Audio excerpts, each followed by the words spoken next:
Olá, meu amigo, minha amiga, meu nome é Edson Klebs Negri, sou professor de filosofia, sou formado em teologia e sou psicanalista. Hoje, dia 21 de setembro, a Igreja Católica, segundo o seu calendário litúrgico, celebra a data de São Mateus. Mateus, que foi apóstolo, discípulo de Jesus, um dos 12, um que fez parte da primeira comunidade em que Jesus organizou. E também nós estamos na 25ª semana do Tempo Comum, que fala sobre a missão de Jesus. O tempo comum é o momento onde nós vamos vendo e percebendo e no mesmo tempo sentindo a proximidade de Jesus com as pessoas.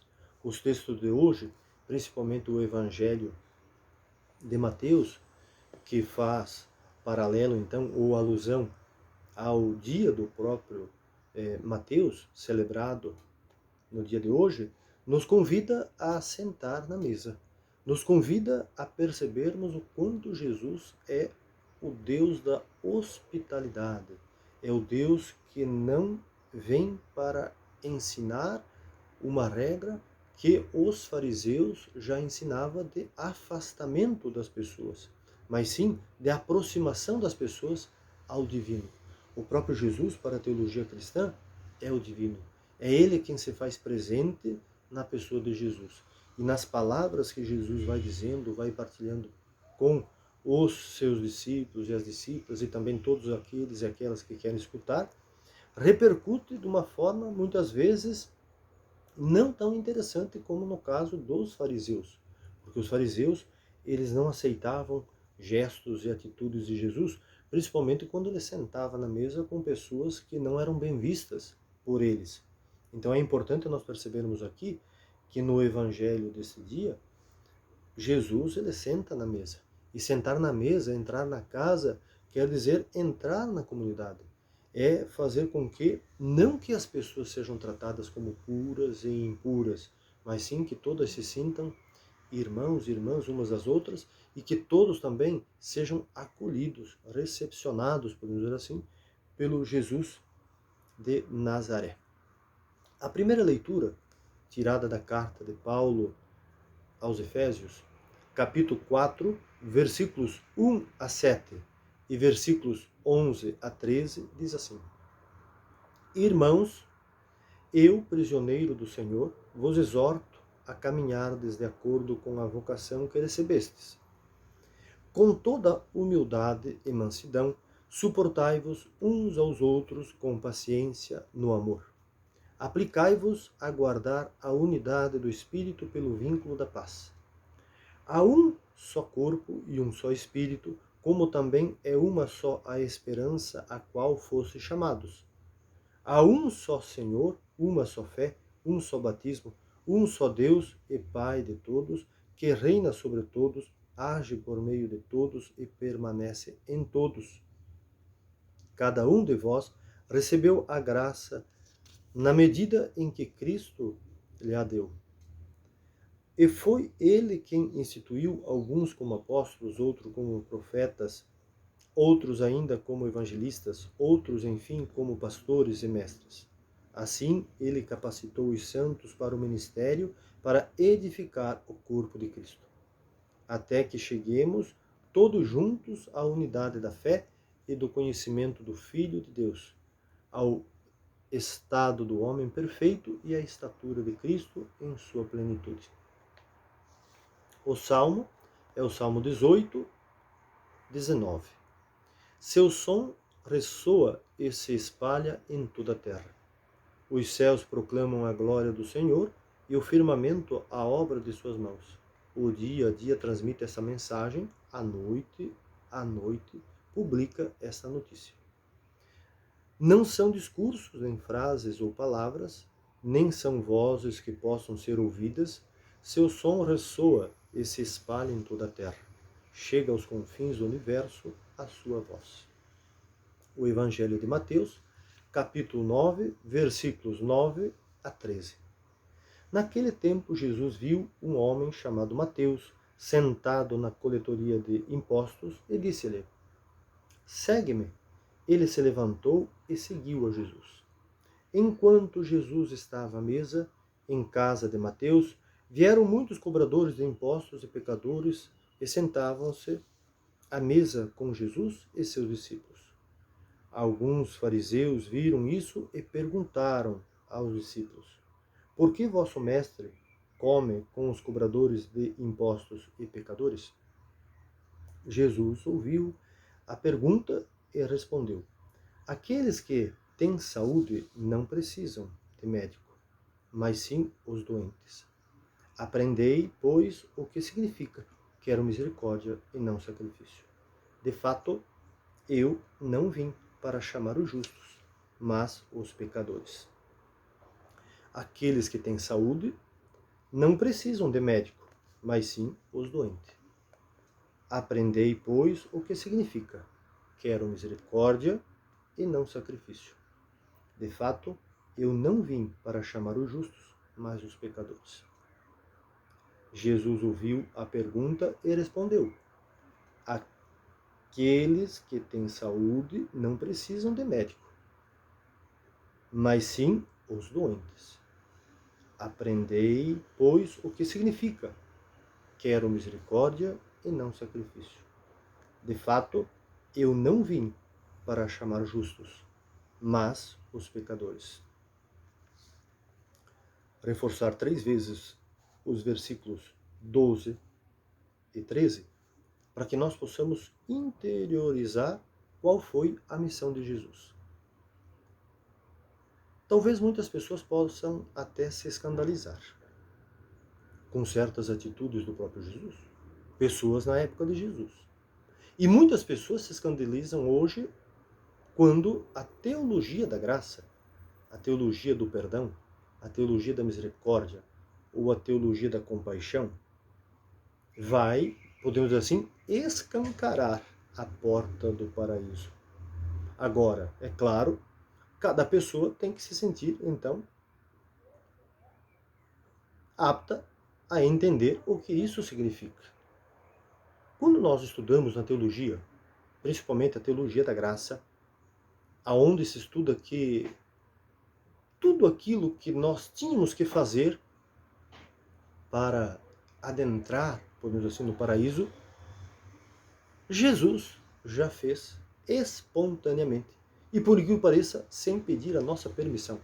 Porque talvez nós, fechados nos nossos egoísmos, ou talvez ressentimentos, não teríamos condições de entender a grandiosidade daquilo que Jesus partilhou e no mesmo tempo fez por nós.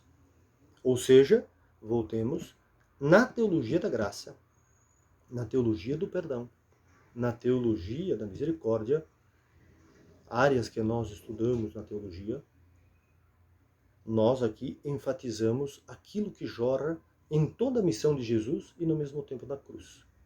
Pai, perdoai-vos. Eles não sabem o que fazem.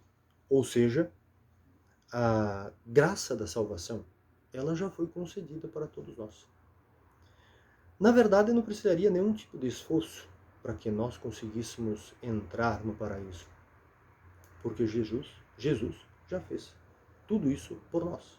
Agora, pessoas, muitas pessoas, aí teríamos que adentrar até mesmo nesses espaços, podemos dizer assim, psicoterapêuticos, psicoanalíticos, psicológicos.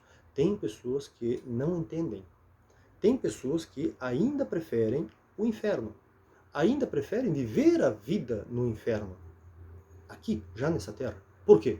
Porque não quer amar, não quer perdoar, não quer viver a misericórdia, não quer viver a compaixão, não quer viver a solidariedade.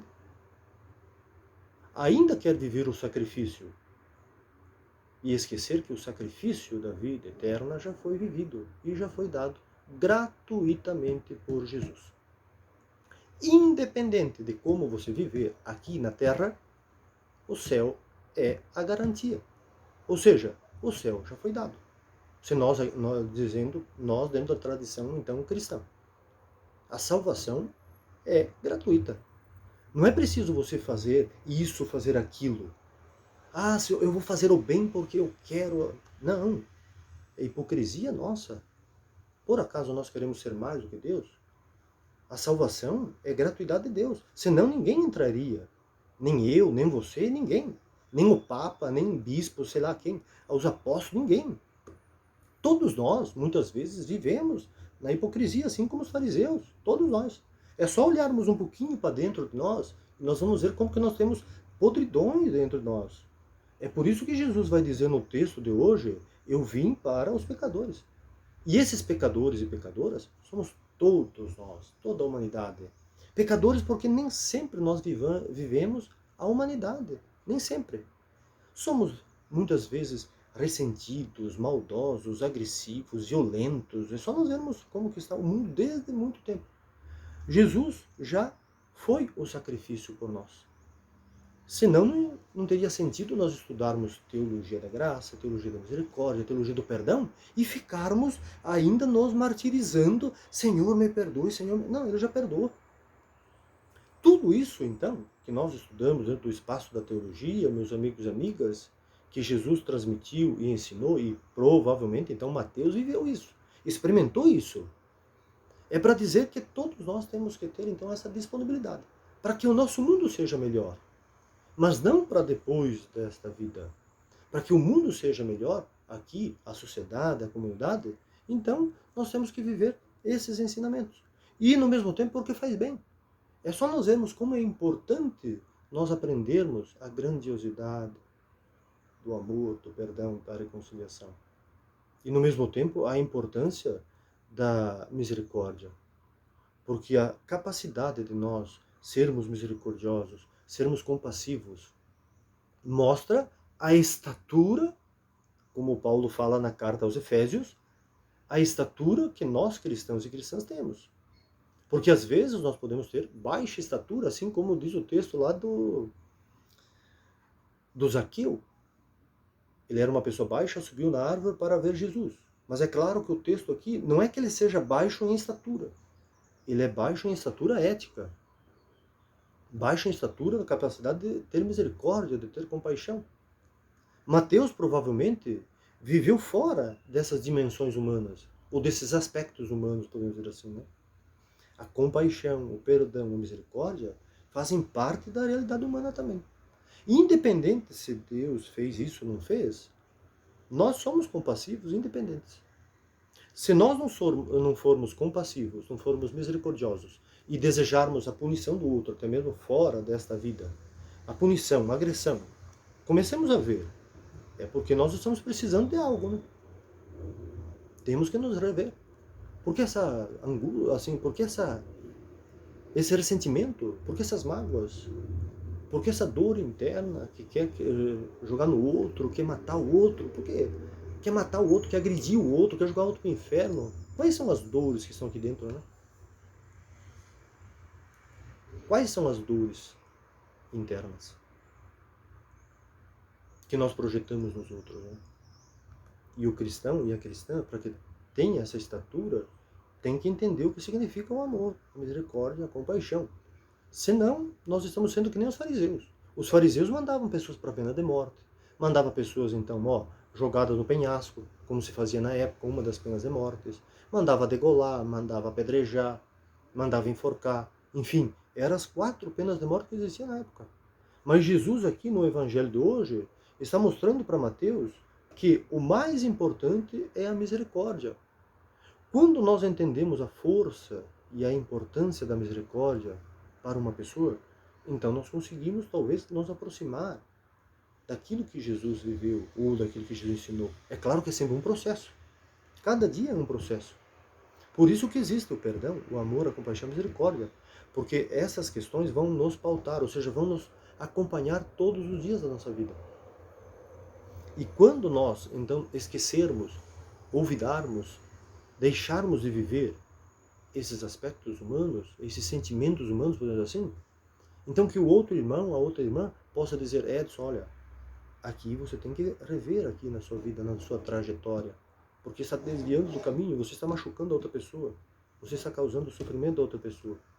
E aí nós podemos entender quando Jesus vai dizer que aqueles que têm saúde não precisam de médico, mas sim os doentes. Talvez um convite para que todos os discípulos, as discípulas de Jesus, possam ter essa habilidade, podemos assim, do médico, da médica, de suavizar os sofrimentos, as dores das pessoas. E a comunidade cristã do primeiro século em que Mateus viveu, sem dúvidas, é uma comunidade que experimentou realmente esse Jesus terapêutico. Esse Jesus que trabalhou o interno de cada um, pulindo, melhorando a nossa humanidade. E faz isso conosco hoje. Porque Mateus também ele passou por um processo de desconstrução de si para uma reconstrução como discípulo. Ele deixa de ser Levi, porque alguns dos evangelhos chamam-o de Levi. Marcos chama de Levi. Levi é uma palavra que significa unido, ou junto. Mas eles estavam unidos junto ao quê? A um sistema que cobrava propina também na época. Alterava a pesagem das coisas, né? Porque ele era cobrador de impostos. E muitas vezes alterava a medida, o peso das coisas que ele cobrava dos outros. Cobrava mais. Então, e depois, quando ele começa a fazer parte do grupo de Jesus, a convite de Jesus, segue-me, ele passa a ser chamado de Mateus. E a palavra Mateus, no hebraico, a língua de Jesus e do próprio Mateus, significa dom de Deus. E ele passou a ser alguém que começou também a transmitir, provavelmente, aquilo que Jesus havia ensinado e que ele havia aprendido, a misericórdia. Porque senão, se Mateus fosse seguir talvez um fariseu, um doutor da lei, eles iam dizer, antes vá ao templo, e lá no templo leva a sua oferta, faça um sacrifício e venha para me seguir, porque você é impuro. Mas Jesus não. Jesus foi na casa de Mateus. E talvez essa casa de Mateus é o próprio Mateus, ou seja, a pessoa. Mas é claro que aqui nós também temos que entender o contexto, que são as comunidades cristãs que estão se originando. É mais ou menos ali pelo ano 80, 90, no primeiro século, as comunidades estão se estruturando. Elas estão ainda, podemos assim, partilhando aquilo que Jesus havia ensinado. E Jesus já não estava mais. Jesus já tinha sido sacrificado, ou seja, morto. Então são as comunidades que escrevem sobre Jesus. E tem que retomar, podemos assim, o que Jesus viveu para que os novos seguidores e seguidoras possam entender e dar continuidade à missão de Jesus. Para ir concluindo, a carta de Efésios, nós mais uma vez lemos a carta de Paulo aos Efésios. Provavelmente não foi Paulo quem escreveu. Esta também é uma das cartas não escritas por Paulo. Provavelmente por um discípulo, ou talvez discípula, nós não sabemos. Foi escrita para a comunidade de Éfeso, mais ou menos ali pelo ano 55, 57. A comunidade de Éfeso talvez estivesse já, podemos assim, perdendo esse vínculo, né? Porque a carta é uma leitura, ou é um escrito, melhor dizendo, orientativo, para que não percam esse vínculo, esta unidade com a fé cristã. E no mesmo tempo, para as comunidades cristãs, perder esse vínculo é descer de estatura ao Jesus. Por isso que ele fala de estatura, né? E fala de unidade também. A comunidade estar unida em alma, em coração, em ensinamento, em aprendizagem, em vivência, em torno da mesa do pão, que as comunidades se organizavam em torno da mesa do pão e da palavra também. E então é importante nós percebermos como que quem escreve se preocupou com esse ensinamento, para que a comunidade não esquecesse daquilo que Jesus havia ensinado, assim como a comunidade de Mateus. No segmento de Mateus, sem dúvidas, é um convite para o nosso segmento também, para nós fazermos parte desta comunidade. Então, para ir fechando a nossa reflexão, é importante nós percebermos, meus amigos e amigas, que dentro daquilo que Jesus ensinou, a compaixão, a misericórdia e o perdão substituíram aquele ensinamento que os fariseus também ensinavam, que era a questão da santidade. Porque os fariseus usavam a santidade como meio de excluir as pessoas. Jesus não fica enfatizando muito essa questão de santidade, mas ele está preocupado mais com a compaixão que nós podemos viver, podemos partilhar uns com os outros. Sede misericordiosos como o vosso Pai é misericordioso, ou seja, aprendamos a viver. O Deus de Jesus é amor, compaixão, misericórdia, é perdão, é vida. E os verbos acolher, escutar, acompanhar, seguir são presentes nos ensinamentos de Jesus e também dos discípulos e discípulas. Pois os discípulos e discípulas de Jesus devem ser curadores para aliviar o sofrimento do mundo, da comunidade, da sociedade em que eles estiverem inseridos. O perdão sempre no presente e no horizonte da partilha da boa notícia, para não esquecer de sua importância. Um perdão absolutamente gratuito, dado por Deus, vivido por Jesus, partilhado pelos seus seguidores e seguidoras. Lembremos, Jesus sempre viveu gratuitamente. Não esqueçamos que Jesus é gratuidade, Jesus é misericórdia e não sacrifício. E se Jesus é misericórdia, ele então nos convida a dizer misericórdia sim, sacrifício não. Porque o papel do discípulo e da discípula é levar leveza, suavidade para todos e a todas que já sofrem neste mundo. Porque eu ou você iríamos colocar mais peso nos ombros das pessoas do que elas estão sofrendo? Ainda mais nesse momento de pandemia? Nesse momento não temos que julgar ninguém, condenar ninguém, mas apenas viver aquilo que Jesus viveu. Quero misericórdia e não sacrifício. Sejamos misericórdia uns para os outros, para que a vida possa ser mais suave, mais leve. Porque a graça do paraíso, Jesus já nos concedeu gratuitamente. Só falta nós aprendermos a degustar a beleza do seu amor. Que o Jesus de Nazaré nos oriente e nos guie sempre para a misericórdia. Um abraço a todos e a todas. Onde houver ódio, que eu leve o amor. Onde houver ofensa, que eu leve o perdão.